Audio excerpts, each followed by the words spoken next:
Hi, I'm Uppal. Welcome to my show,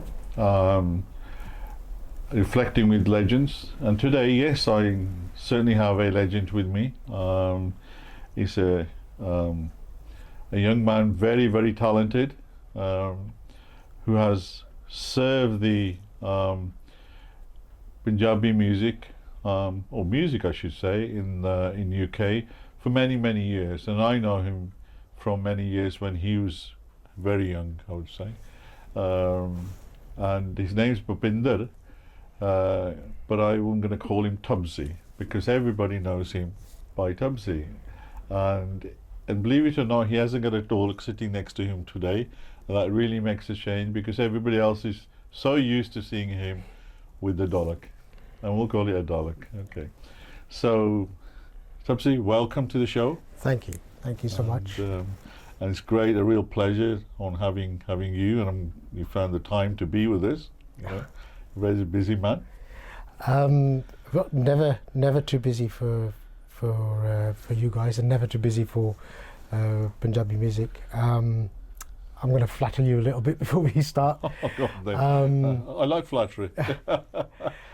I think as young musicians in those days, certainly the 80s, you know, we used to look forward to watching you guys perform. You know, Sangam, you know, there were a lot of bands around at that time, certainly.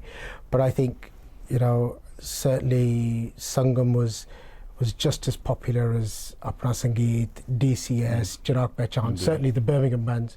And, you know, a vibrant performance, you know, with Khalib, my good friend Bikkar, yourself, Resham Baji, right?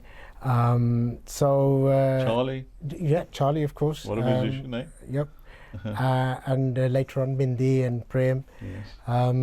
But, you know, when I saw you guys last, it was at a family wedding in Newlands, and Charlie wasn't there. It was just a smaller setup. But yeah, so to be sitting next to you and talking to you is, you know, it's you know, it is quite an achievement for me. Oh, thank you so much, Tubsy. That means a lot, actually. And you know, I'm glad you've kept up the kind of, you know, the tradition of sort of being in the musical world, and the acquaintance we have, and the love and the affection that we all have as fellow musicians. Yeah, and you know, it's a real pleasure to see you kind of grow up in the whole kind of arena of and how much you've served. Okay, Tubsy, I'd like to get back a little bit, way back. Tell me a little bit about yourself, about Tubsy, about Bhupinder. Who is he? Because a lot of the musicians, they come and take, because you play with them, they move on, and another one comes along, you know, and you know, who is this person who can accommodate so much flexibility? Tell me from an early days when you was young and you was just coming up, and how did you learn, and tell me a bit about that era. Yeah. I could probably see my stomach on the camera, right? Even as a little kid, I was way overweight, and doctors were a bit concerned. I was quite obese. Really? And my family couldn't get me to do any exercise. Really? Tu turya kar, tu daudya kar, and I wasn't having any of it. And my brother Sital, the legendary late Sital Singh, indeed, Dolak, he was a legend. Dolak, and one of the first Dolak players in the country. Yes. He came up with a genius idea. He saw my interest in playing Dolak, and you know, he'd always have instruments lying around in the house, and he saw I had this little interest in the Dolak, especially. Yeah. So he thought, if I get him a Dolak with an especially difficult bass, right, where you really struggle to get, you burn calories to get the sound out of it, he'll lose weight. And obviously that was like the, you know, to me that was a dream come true. That was like the best exercise I could ever think of. It didn't work, by the way. I didn't lose any weight. And did he teach you though? Did he? No. I mean, Sital was, you know, obviously a superb Dolak player, and I remember watching him, you know, when I was young. You know. He was a genius. He was a Absolute genius. He gave a lot. He Yeah. played not from textbook. He played from the heart. Yes. As most of the musicians did in those days. Yeah. And But he never. He was dead against me playing. He wanted me to become an accountant, a doctor, a lawyer, a chemist. You know. And just for how is Sital related to you? He's my elder brother. Is that And just so people can sort of put a face to a name kind of thing, the Gidde Andi Rani, most famous Dolki loop it is nowadays, that was played by him in Charanjit Ojha's or... so he actually played in, with that Sital, maybe K.S. Narula. K.S. Narula, but it was done, they had the same team of musicians. So yeah, he actually played that. Well, Narula worked with K.S. Narula, so opening Chanjita Huja, he worked with K.S. Narula in the early days. Kind of slightly off topic, but in 2023, I was in India. Last year, 2024, and I had the absolute honour and privilege of recording at Sangeetika Studios.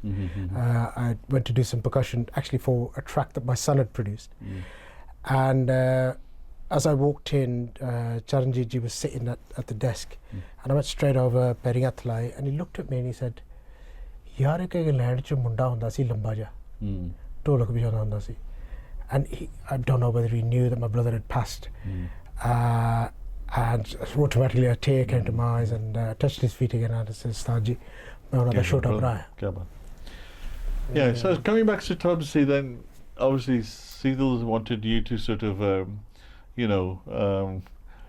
play and get sort of, lose weight. Lose weight. Yeah. And what happened then? The opposite. I developed a technique on the bass hand. Because the bass was so high. Yeah, and I think it was the birth of what's now called the UK bhangra Kewal, which was inspired by Sital. My dad was a musician. He was my Ustaad ji. He used to play the tud. Right, and that's how my family actually came over to this country. Tud Sarangi was played. In the Second World War, they were employed to play in front of the troops, psych them up so that they would go out and fight. And the Viceroy got really inspired by this. He saw them perform and he said, "I don't know what you guys are playing, but it certainly, motivates these people." And he gave my dad's band, there was about 4 of them, each a voucher. He said, "With this voucher, as soon as you land in England, you will get permanent residency." Right. And if Dad wanted to, he could have sold a couple of fields or whatever, BHK, he could have come straight away. But the camaraderie in musicians in those days, where Dad waited until the whole band could afford to come over. You wouldn't get that nowadays. No.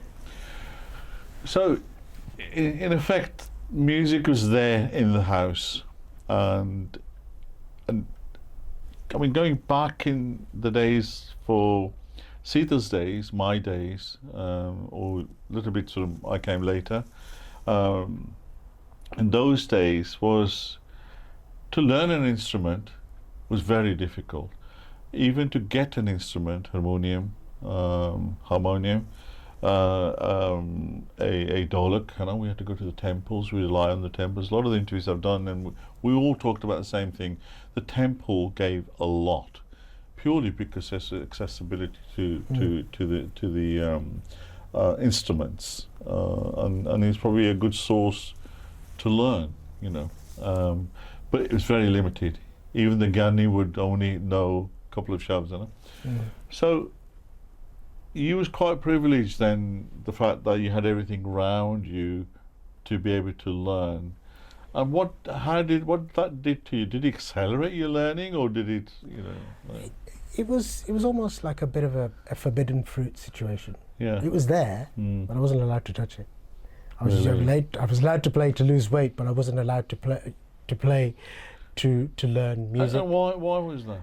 Again, the family was like my dad and my brother were, look, we haven't gained anything out of this. There's no financial incentive. Yes. You don't get any respect from anybody. Nobody's going to say, you're a musician, you're an artist. You know, Very true. Very true. So that wasn't there. You know, there was no sort of career prospects or anything else. And above all, they were hooked. It was an addiction, right? That they couldn't put the instrument down. They couldn't sort of walk away from it. They couldn't do with and they couldn't do without. And so why would they knowingly put their son or their younger brother through the same process? And I think my break came at the time. We used to live in Handsworth, and in the Lozelles area was the Smash Temple. And there's a journalist, he was at the time for quite a while, a guy, Boy Channa. His dad used to play tabla at the Gurdwara. Now his dad was blind, right? And I used to sit right at the front, you know, as musicians would always do. I used to sit right at the front, and while he was playing, I'd be playing on my knees, sort of mimicking what he'd been playing. And one day he stopped everything. He goes, "Aa godiyan te kaun baja raha?" He couldn't see me, but he could hear. His hearing was enhanced. Yeah. And so again, he said, "Well, there's a young kid." He was stage still.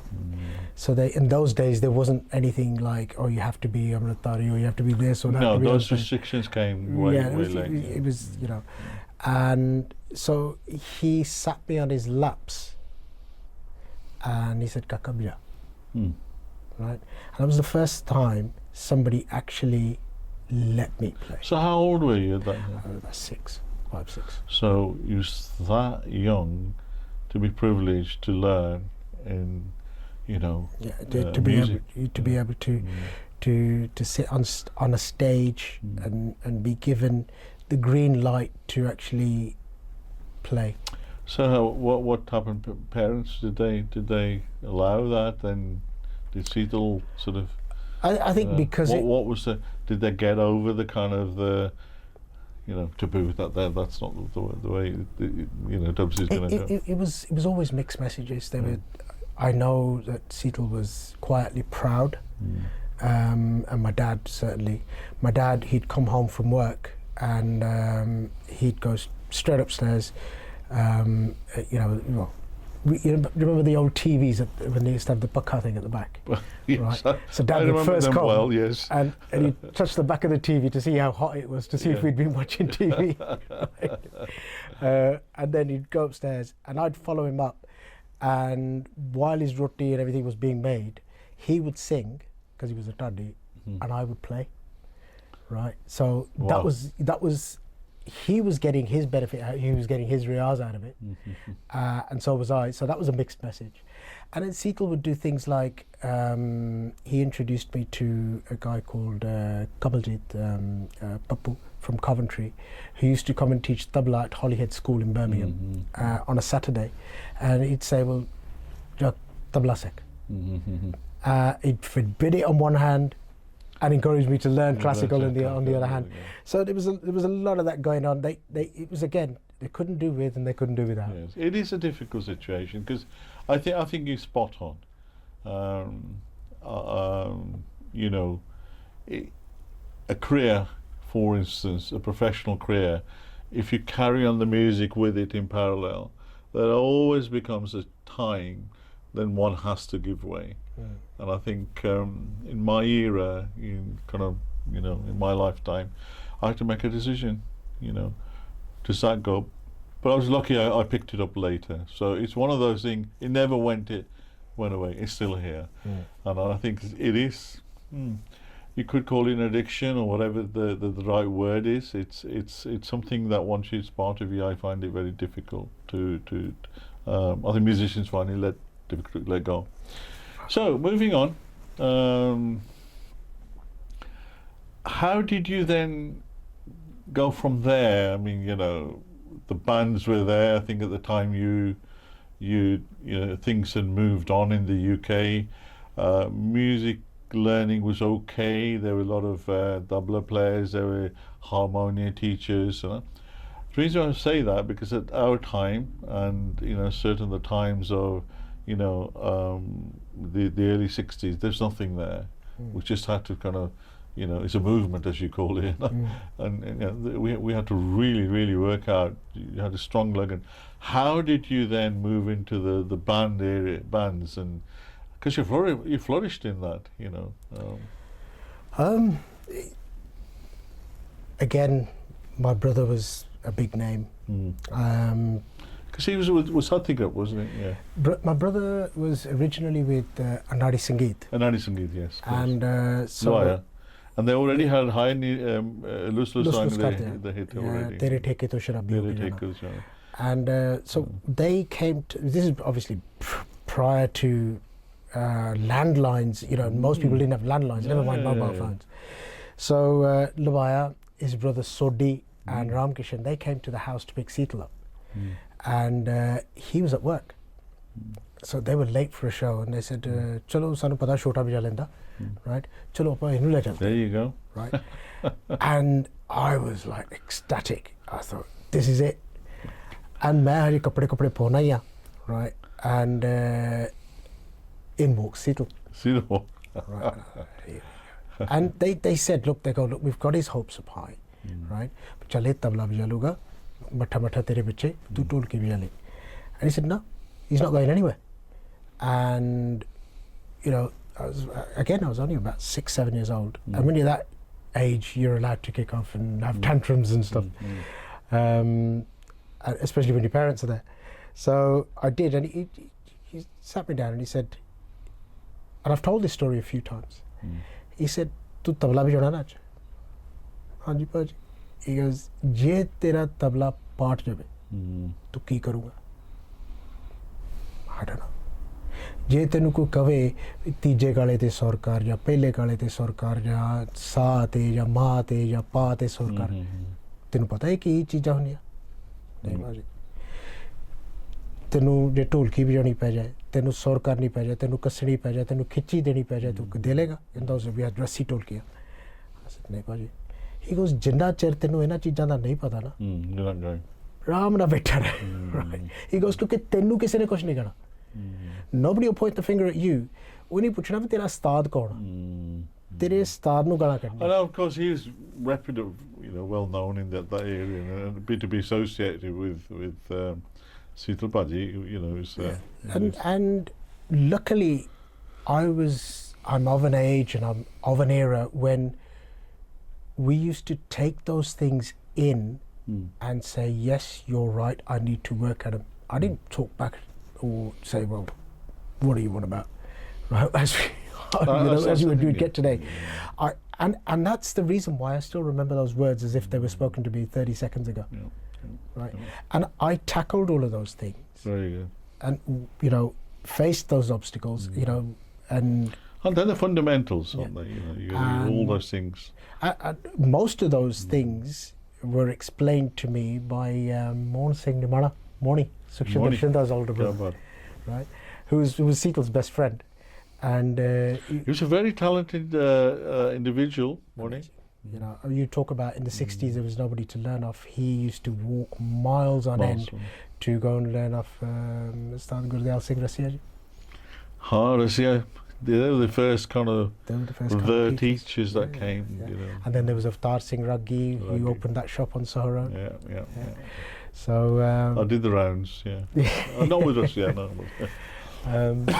But yeah, so he would like kind of say, "Chal, koi nahi." My brother was quite strict, and he was like, "Koi nahi, ye bol da rehda. Chal, main tenu dasda." And showed me, on the Manjabi, this is what he was talking about. Suraya, aithe sur karna, aithe nahi. How to tighten, which Shindabaji, showed me a few things. So that's in answer to your question. That's how I kind of tackled it. And then you moved on to the bands, and obviously, you and what was the kind of the first band that you played with? First band was naturally Nimana Group. Moni Baji again came to the house, and my parents didn't like me going with him because he had a reputation for drinking, right? And that was really part of the you know, you know, if you like, the restriction saying, well, don't do that. It's certainly in my case. Well, you know, there's a lot of alcohol involved, and you know, I shouldn't say that, but you know, Well, it was on the wedding scene. It was, you know, it just. I've made no secret that I'm a recovering alcoholic. You know, Wow. but I don't blame or attribute the music. That's something that was a personal thing that I was going through. Yes, it's Playing at weddings and everything It's else environment, didn't yeah. help, but that wasn't to blame. But I think that's a separate sort of thing. But yeah, Moni would come, and then Sodi was on accordion. Baba Bhaktora would be there, Neelam, Shinda. My God, that sounds, gosh, it sounds so familiar, you know. I was probably there somewhere around I'm purposely saying this, because I know you've worked extensively with these people. And there was another funny story. So me and Shinda, we'd be, Shinda would be on tabla and I'd be on tolki, both with like little Jude, white rumals, cute, and I'd gallan lal hoiyan, you know, we're playing. And so Shinda always giggling away. I use that word, sorry, Shinda. And laughing away, I should say. That you know, infamous giggle, right? And Moni was very, very clever with this. He knew that we could both play each other's instrument. And that was so unheard of. So sometime during the set, he would announce it, you know, dekho ji, hun tolki wala munda tabale te bahan laga, tabale wala munda tolki te bahan laga. it's quite unique in those days. And we'd swap, and everybody would go crazy, and you know, the pound notes would come out on stage. Then later on in that same set, right, if it was a Saturday, it was my birthday, right, so he'd call me up to the front, and the women would go, oh, the pounds would come out again. And on the Sunday, it'd be Shinda's birthday. So every week it was our birthdays. So after Nimana grew up, you moved on to, you know, obviously with lots of bands. I think you played with lots of, I think, pretty famous. The catalyst for that was Apna Bhajan. Bhajan and his son Jet were filming at a wedding. There used to be a pub in West Bromwich called the 3 Mile Oak. The 3 Mile Oak, yeah. And we were playing, and we all ended up there somewhere, didn't we? So, right. And it was playing there at a wedding, and Bhajan went on to sing a couple of songs of the time. I think we're talking about 84, 85, you know, so it would have been, you know, Pabye. Yeah, that scene. He would have sang that, and probably attempted something like Tere Chitte Andar Na Hassa, you know, so it was a La Pinchirag, or maybe something out of Jagola Mela. And I knew all the stops and the breaks, because that's what I'd listened to. Shinda didn't. Shinda has always been into sort of very classical kind of stuff. And he'd be at home, he'd be listening to Ghulam Ali, you know, and that's always been his passion. Whereas I was a bhangra head through and through. And so they both came up to me and I said, look, what are you doing with this lot? Right? And Bhajan's sons, Bhutta Jagpal, Bali Jagpal, Jet, Raj, Dalbir Pachangi's son Gurchan, they all had a boy band, and it was called Kalakar, and they got me to join. And obviously Bhutta was with Satrang, so that's how things evolved. Satrang, when you played on the recording, I think that gave you a massive break. That style of playing, obviously, you know, I recognise it. I recognise the different sort of, you know, the sounds, and he was very deliberate. I think what you guys did, where, well, I say deliberate, it happened. You know, the mechanics of it, that bhangra scene to do bhangra, it happened. For me, I think that made you, I think, into your own style. You know. That's where that bass end, weight loss bass end actually came into play. That song, Tolla Ve Tolla, was born in Penderford High School, somewhere around 87, 88. We were just doing a sound check, and how that song has ended up on the recording is how we played it off the cuff. So the tora at the beginning, the saxophone piece, the percussion arrangements in the verses, the postman pat music pieces, right? And that's how it stayed. And he moved on for you then, I think. I think what happened with me and that track was we recorded, I think, 6 or 7 different versions of it. They were all the same, right? But we went to different phases. And it became a situation where the band started to procrastinate. And I think they were a bit complacent as well. We were busier than most bands. We'd have a gig on the Friday, 2 on the Saturday, 2 on the Sunday, and perhaps 1 on the Monday as well. I think just like Sangam and a lot of other bands at that time. So we weren't in a hurry to release, but I was in a hurry. I was hungry. I think for releases were they were sort of obviously, you know, Allah, Pira, that era they came, and there were other albums, but I think Tola Vitola kind of took his own place, you know, in you guys did really well, and you should be congratulated with that. So following on there, let's talk about Tubsy a bit more. You know, where did that sort of take you then? Because you played with, you know, kind of, you know, quite freely. You were on stage, people knew you, and you were doing recordings, and you were in studios, in, out, I remember. Is that right? I mean, is that how kind of you evolved into that artist, I should say? I was very, very lucky that throughout all of this, I had my dad and my brother who, once they accepted that, you know, there's nothing we can do, he's playing now, they kept me grounded. And to date, I've never, when somebody's rang, never said, well, okay, this is the price before we go any further. I'm not from we weren't taught like that. No, I was going to say, I'm not from that school. We're from the school from where you don't talk about that thing until, well, until probably, you know, to me, you don't. The playing was always more priority. important.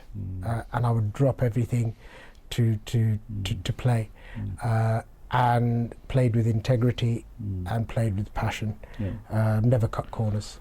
And so, as that before Tola Vitola, I played on an album called The Return of International Group. Sadhu, the late Panchi, Rana on Tolki, Avtar Paji on guitar, Paji. And Kebbi, yes, Kewal Paji. Don't forget him. And you know, and a couple of the new guys as well. You were influenced by these people, I guess. They approached me to play on their album, and I think I was 14 when and people have heard that album since it's come on YouTube and all sorts of other. We've all lost our original cassettes and LPs, and people have come up to me and said, you know, the playing on that is just something else. And I've always said that that's because that was the first one. That was the uncut, untamed. You know, I didn't care about the metronome. I didn't care. I just let me loose. Right? And there was a time when Rana, Sadhu's younger brother who plays Tolki, he had to hold the Tolki in place, just so that I could, you know, wasn't it in the mics. So when that sort of catalyzed, you know, that sort of brought me onto the recording stage and cemented that UK bhangra sound. So let's move on and let's talk about now. I mean, you know, you've obviously had a lot of success. You're a well-known, renowned artist around the world as well. You know, as well as UK. You've travelled.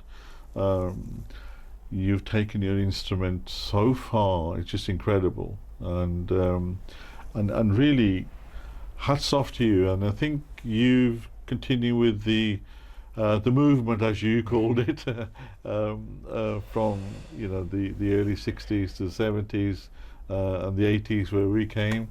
And you continue that, and I think you're a generation that has taken that era into where it is now. And I still feel it off you, I think, when you play on stage. I watch you, and it's still there. How do you feel? Do you feel proud that you've continued with that legacy? It's still there, and when people want to tap into it, you playing it, you give it to the people, and they're loving you for it. And that's Tubsy, you know. I think I haven't taken my instrument around the world. My instrument's taken me around the world. Absolutely. Good I'm answer. very, very grateful to my instrument, being there through thick and thin, and allowed me to fulfill this passion. I'm a stickler for live music. Yes, people have got to move on with the times, and samples and loops and this, that and the other, but that doesn't mean everybody has to. Yeah. Well, I've got a few of yours as well. So Yeah, so that's the ethos of my band. It's 100% live. It's called a live experience, live band, and I guess it's a feeling. That's probably why I feel it so much, because I that's where I grew up in that era. It was all live. You know, it was, you had to know your instruments, whether it was basic or shallat, or playing with basic shallar, or but all the aspects of the layer and everything was always there. I mean, we were quite able to reproduce the sounds of our albums, whether we did those albums ourselves or whether they were done in India ourselves. But it took work. You had to take time out to learn the pieces and everything else. And I think that's where people are going wrong maybe now, or people are so used to taking shortcuts in every aspect of their lives. They say, you know what, let's just sample it. Exactly. I haven't got time to learn it. Time. Now, you've had a long, obviously, career in that. And how does family fit into all this? I'm sure you're a young father, my kids, kids, your kids, and your my kids are wife, extremely jealous of my dolki. They're extremely jealous because they know that my dolki. No restrictions to them? My eldest son goes by the name of A.S. Galar. Thank God he's actually making a very big name for himself as a music producer. Of course he will, because his generation. He's followed his granddad's footsteps. He plays percussion. Sometimes you feel proud rather than extremely. My youngest son, not so much into music. They've all got a musical little flair. It's at home. It's being played everywhere around them. It's in the DNA. So youngest one, he's more into his football. He's quite a headhunted. That's the fourth generation, third, fourth generation in your family. So my dad, alongside being a daddy, my dad was a goalkeeper for his college team back in India. My son is also a goalkeeper. So somewhere along the lines, dad is still watching over us. My daughter has got a very big interest in string instruments. Again, my dad was sarangi, so my daughter wants a sarangi off me now. She's always been into violin and sarangi. So kids have got no restrictions, because I wouldn't inhibit them like I was held back. But there was that danger at that time. I think your parents were absolutely right, and so were mine, that because of the environment it was. I think it's changed a lot now. And people are, do you feel it's a lot more professional, and parents want their children to learn an instrument? They'll take them to a dual class, or they take them to a double class, or there's a lot more support from the parents. One thing I will say, and I think this is an important point. There's the support for your own kids to play, but there's still a lack of appreciation and respect even for musicians. When you look at a stage, all you see is a singer. You don't see the other 4, 5, 6, 7, 8 people behind them. And I think it's very important, people refer to just the singer as an artist. Yes. But they're all artists on stage. Playing dolki is an art form, playing keyboards is an art form. Yeah, and how do you feel in terms of, do you think it'll change over time, rather than just the singer, as the focal point? It's you watch in the English world, singer's just another part. There's the just another member of the band. Players, another member of the band, and I think it probably needs to change. Probably, you think, or is it changing, or is it getting? I think any change comes through education, and that's where these podcasts and these interviews and these sort of publications are vital for people to listen to Absolutely right. you know, my humble journey. You've had Paji Lubaya was there the day I was born, you know. Minu Gurti Ora It's a ne real diti. privilege. You know, I hadn't seen him for years. You know, it's a And- real privilege to But see Paji. those guys, quick little story about Lubaya. First time I played with them, Lubaya used to have a Volkswagen van, Transporter or Beetle, or I can't remember what it was now, and they had a table in the back, and they never used to charge. Really? Never charged. Well, most bands didn't know those. They would go off whatever money they made on stage. That's right. Yeah. So they got the money off the stage, and in those days it was just £10 notes, £5 notes, and £1 notes. They started off with the £1 notes, put them into little piles, didn't count them, No. put them into piles, That's how it was done. and they said to me, "Tu chota sa raha tu, jehdi marji teri te hath la de." Yeah. And nobody said, "No, you can't do No, that. it's- You know, it's- I'm a that's band how it's member." done. You know, and that's how they did it. Well, You that it was a done thing. You know, they were all equal, you know, and everything else I mentioned before we went on air, you know, the little story about Hira, you know, a lot were the same, we were all the same, Satrang we were all the same, you know, and that's where the Gora industry is bigger than ours, because it's all equal, everybody grows. Absolutely right.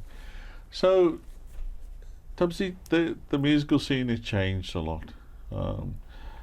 How do you think, you know, we're talking about Labaya Paji, you know, all the famous hits, Haine Me Lustus Karde Angani, you know, you had Kang Paji with Giddadi Rani and umpteen hits, you know, and, you know, countless hits, right, in that era.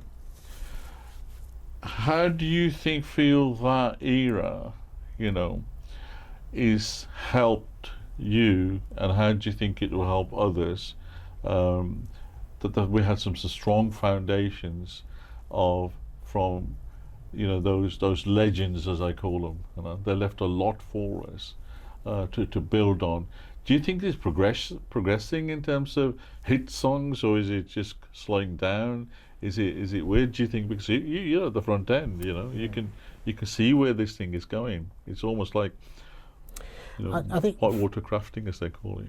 Foundations are only any good if you do build on them, and you know, with names that you've mentioned, people like Harblas and Banta, all of these countless people. musicians that have laid down the path for us, the yellow brick road for us, right? Those songs that you talk about, Giddyan Di Rani, Lus Lus Karte Ang, Tere Theke To Sharabi Ho Ke Jana, Pabiye Ni Pabiye, Nach Still played Kuriye, today. they're all 40 to 50 years old. Absolutely. The songs that are released, a hit nowadays, doesn't last 40 to 50 days, right? An average mega hit nowadays has a 2-week shelf life. Wow. So somewhere along the lines, our industry needs to kind of wake up and smell the roses here and say, okay, if we want longevity, right, and if we want that legend status that people like Deepak Azanchi, Kuljit Pamra, Baldev Mastana, Charanjit Ahuja, Yeah, well. all of these people have got, Sital, Pandit Dinesh, right, Karnal Chima, who incidentally was the first toll player in the country, Yes. Harpaj in Germany, who sadly passed away. That's right. Yeah.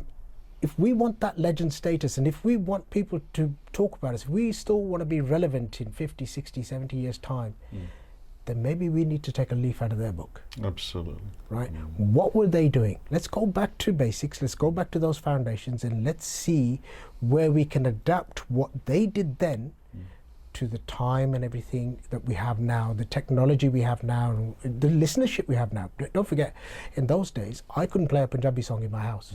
We couldn't play a Punjabi song in the car. The only place you could listen to a Punjabi song maybe was when Trulochan Belga put the jukeboxes in the pubs. That's right. Right? Yeah. Another legendary, you know, figure in our industry, you know, Balbir, Dalbir. And Joel. you know, I think in that arena, the musicians gave a lot. I think that's something I find even now. I watch. It's more important to learn an instrument in those days, you know, be focused on an instrument, even a harmonium. You learnt the harmonium to play the keyboard. You know, it was a lot to learn musically. But I think maybe you know, you can get on YouTube and you can learn everything that you want possibly think. Maybe this kind of, you know, traditional thing about Ustaad and Shagird and that legacy is kind of, it needs to come back. The thing is, you learnt the harmonium not just to progress in onto keyboards or anything. Singers had to learn harmonium. Singers had to learn, absolutely. Right? Look at Mastan Hira. Yeah. You know, he's absolutely fluent. Shin, DCS. Yeah. Right? Mangal, right? You know, all of these people that have got that foundation. Yeah, they've had to go through the you know, this True School from Derby. He has a large class of vocalists. He puts them through those same paces. Yes. You know, they can all hold their own. They know the names of the rags. They know, you know, the tal vidya, rag vidya. They you know, because he's got that, and because he doesn't want them to be one-hit wonders.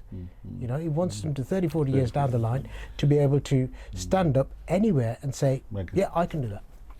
So, Tubsy, I'm conscious about time, and I could talk to you all night, you know, all evening, because so much to talk about. What now? Where's Tubsy going to go now? You've had such a long lot of success, I think. A lot of success at a very young age. Some great people around you. Absolutely. You know, bands adore you. You know, where now? Where's your Dolak going to take you now, or where's your instrument going to take you now? Because you told me your instrument took you around the world. Yeah. I've been lucky enough. I've played at the Oscars twice. I've featured in a lot of Bollywood movies. Yamla Pagla Diwana, I'm absolutely, anybody that knows me knows that I'm a die-hard Dharminder Sunny Deol fan. Really? I've even named my son Dharminder. So I was privileged to be featured on a couple of those films on the soundtrack of the original Yamla Pagla Diwana. So it'll go on? Yeah. You're not going to turn into a singer or anything like that? A lot of people do. Absolutely not. No way. Anything but a singer. No way. No? Singers are a special breed. I'm about giving. There's a deliberate reason why I asked you that question. No, I'm about giving, not taking. You know, I will continue alongside the fantastic members of my band. The live experience, Tabla Don, Vishal, Vish, Chonks, Juggy, Richie, Manj, Raveen. These guys are just absolutely amazing. You know, work very hard, true to their art, true to their instruments. They rehearse, they rehearse. And so I'm absolutely privileged and gifted to be around these people. So alongside my band, we will continue to serve Punjabi live Punjabi and you will music. look back to those legends as well. You know, you always look back and say, continue to be influenced by those people. You know, sometimes you might be sitting, I'll listen to that song from that era, and you still love it. You know, you know, I think that's still kind of, you still do that. That's a question, I guess. You know, I'll give you and your viewers a bit of a task. Yeah. Listen to Diamonds from Hira. Yes. Then go back after a month. I guarantee you can have this in writing. You will pick out something different that you didn't hear in the previous month. Do it again the following month, and you'll pick out something else. That is genius. That is live music. Everything on those albums is live. It's live. Pataka by Alap. Absolute genius album. They were always a brilliant time in our lives, and obviously university then at those. But I enjoyed it. I saw the whole thing kick in. You know. Yeah. So there was thought, there was hard work, there was difficulties, there were obstacles. That's the kind of thing that went into our movement, right? We had to struggle to get any sort of media. We used to have, you know this, half an hour on a Sunday evening on Radio WM, right? Muhammad Ayub and Anita Palla. Yeah. Right? and Anita Palla then went on to, from that, develop the BBC Asian network. The BBC, absolutely. Things evolved then, you But know. the gap between that half an hour and what we have now, Now. right? Yeah. That's what we shouldn't forget. Shouldn't forget. Well, you know, Tubsy, keep up the good work, Thank you. and I'm sure, you know, your service to music over the several decades now, and you know, the continuation and building on, you know, the work that those legends did. You know, I thank you for that. Actually, I think you're one of a kind who understands it, and you appreciate it, and I think you respect it, and you understand the mechanics of it. So you know, keep up the good work, and you know, and keep on teaching more students, more. You know, keep coming them forward, because you know, Punjabi music needs people like yourself. They need representation. So thank you very much. Thank you. So that was the time with Tubsy, and as I said, I could have talked for another, you know, for quite considerable time. I do waffle on. So he's a talent. In other words, that the legends left behind. Sital, Tubsy's dad. From that time when, you know, music was just hardly existent, and you know, certain groups, you know, an Ari group, Lawai Baji Honi, and many of the Nimana groups, and you know, all that era helped him progress to what he is, and he's a true legend in my word, and I think he'll become even more legendary as he progresses through his life, and you know, I wish him well, and that's from me, and that's all for me for the time being, and I will continue bringing some more talent like Tubsy, so that you know, you can appreciate the hard work and the perseverance required, and you know, being humble and noble, you know, and in what you've achieved, and you know, keep it sort of in a humble environment, so you can pass it on to other people, and they can also enjoy it and progress with it. So thank you. It's Uppal signing up. Thank you.